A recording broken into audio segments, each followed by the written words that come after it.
All right. I got Jared and Andrea and Rodger here. And we just purchased a property that they had over in Kansas City, Kansas. And if you guys could tell me, how did you originally hear about us? Yeah, my dad was gonna start to tackle it, maybe just talk to a neighbor, but I decided just to jump on Google and at least get enough people in the ring to get a good natural market price. So I called actually all 10 of the top 10 companies on Google. Okay, very good.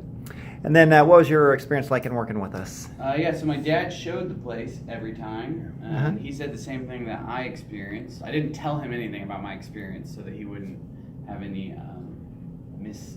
we just all have our own experiences and see who we could trust independently. But he said, well, John came out. He was the only professional. Okay.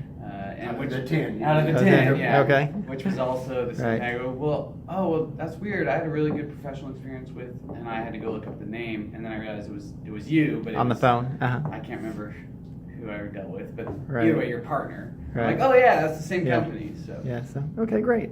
And then what would you say to anybody else in your situations that's considering selling their property to us? I'd say, like the same thing. It just didn't hurt to have other quotes, but at the end of the day, if they get one from you, it's likely not to be. We didn't have to do anything to get a good quote. It just the first quote was the good quote, and we didn't have to really fight over anything, and it was So worked out good. I always say get more than one, but at least if it's from you, they can probably rely on it. Right. Okay. Great. All right. Well, thanks, guys. Yep. Thanks.